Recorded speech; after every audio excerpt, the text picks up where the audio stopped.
Now, once you have designed the sales force, comes the more critical thing about managing the sales force. And it starts right from how you try and recruit sales representatives, sales managers, sales personnel, and then how you train such of the sales representatives.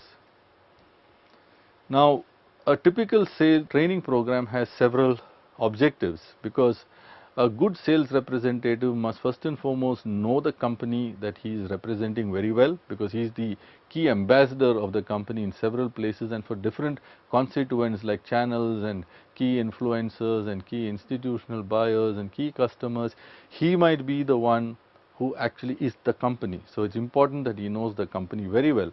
Second, he also needs to have a pretty good understanding of the company's products. In the case of certain kinds of services, example in information technology, a salesperson is not expected to have maybe detailed domain knowledge of a particular area, but he must know well enough to make sure that he is able to understand what the customer is seeking in terms of a solution, and cater, kind of tailor the company's offerings accordingly and bring in domain experts or other technical people as required. Third thing that he must know is to know the customers and the customers' characteristics, the customers' needs, how the customers buy, who he is buying from. He also needs to understand how to communicate very well. So, a presentation skills, communication skills, persuasion skills are very vital for a salesperson to have. And finally, he must also understand how to manage the field operations, the field procedures, his responsibilities, because that is very vital to ensure that he is efficient on the field. So, while it is important to select and train the appropriate sales representative, it is vital also to manage how they work, which means you need to supervise their on the ground performance. Pharmaceutical companies earlier in many years ago used to insist that salespeople send a postcard from every small town or place that they visited, make sure that the postcard was deposited in the local post office. This is just to make sure that the salesperson actually was there. So, you need to today monitor. There are different technology ways today that you can monitor. Today cell phones are there, there is internet. So, it is easy for a company to get even reports and information from a salesperson virtually real time. So, things have evolved over the last several years. There could be norms that you have for customer calls, the amount of time you spend per customer, the number of customers that you meet, and so on and so forth. And there are norms that are set based on the industry, the company, the brands and products that one has, the geographical dispersion, the kind of people that you have to meet. There is also other ways of monitoring, which is time and duty, which is how much time do you spend on various types of tasks and how much do you spend too in performing all these tasks. These are some aspects in which companies use to monitor and manage the sales force. A critical aspect is really keeping the salesperson motivated, because many times a salesperson in many businesses tends to be operating on his own and is quite alone while he is doing a lot of his activities. So, there is a need for constant motivation and communication with the salesperson.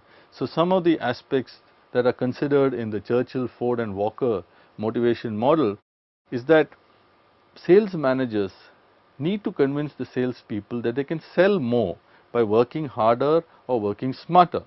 So, that is something that sales managers have a responsibility for, and sales managers must also be able to convince them that there are certain rewards that these sales folks will get by virtue of having a much better performance, which is a consequence of the effort that they are putting in. So, it is very important for the sales force to be constantly motivated, and companies must pay sufficient attention to this vital aspect of motivation, considering the conditions and the way in which typical sales folks tend to operate. The other aspect of managing the sales force is to look at all kinds of quotas and see how are those quotas, because some companies either put too stringent kind of quotas or sometimes too relaxed kind of quotas. Now, if it is either which way, it can be a demotivator.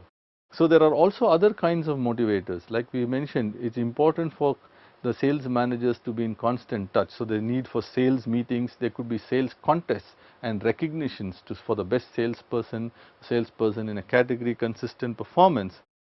And there are also several methods, like with other kinds of people, the methods of evaluating the sales personnel. Okay, the primary one could be quantitative, revenue based, volume based, etc. But the other thing could also be other kinds of evaluations which are more qualitative. See if he is ready for a superior or a higher position or a different kind of a role. So far we have seen about how to set up and manage a sales force. But sales as a discipline too has been undergoing quite a few changes over the last several decades.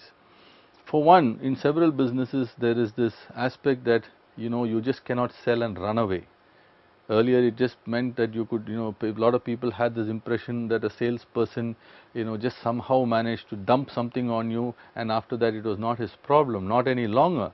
Today it's about building a relationship, because a company does not believe it's just there to sell and run. So similarly, a salesperson should understand that it is time now for more relationship building, for more consultative selling many times.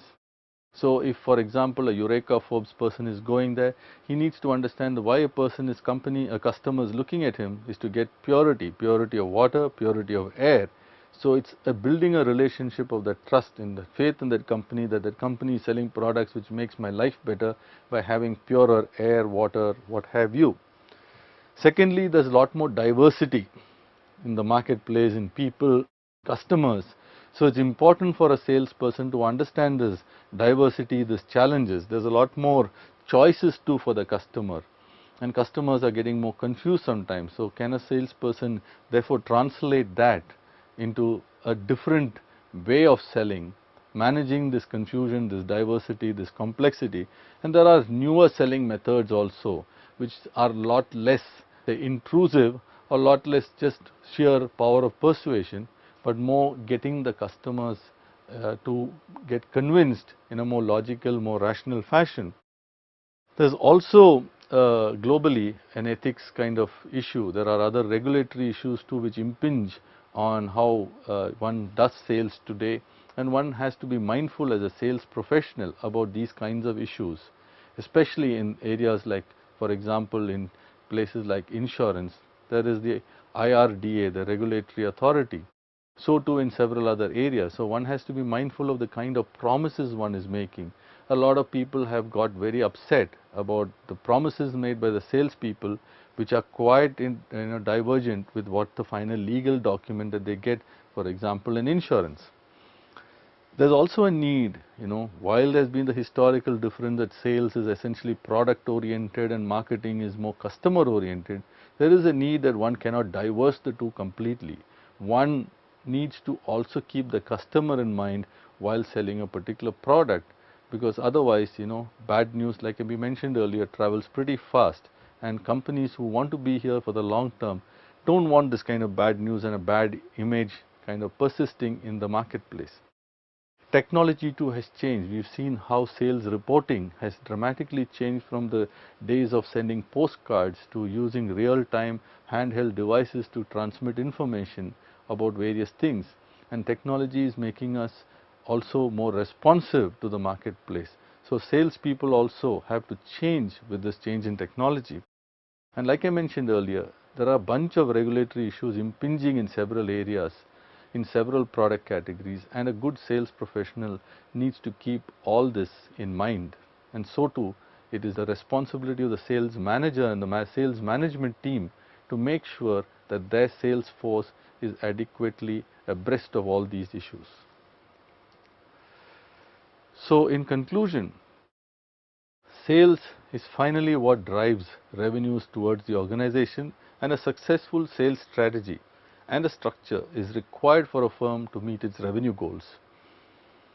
It is really the management of the sales force that is involved in selling that's the crux of this entire function. We have seen that there are differences between sales and marketing. At the same time, we find that there are trends which have emerged and are continuing to emerge in the entire environmental context, that especially which impinge on the activity of selling. defining and designing the appropriate sales methods and processes for managing the sales force is pretty vital to the success of an enterprise.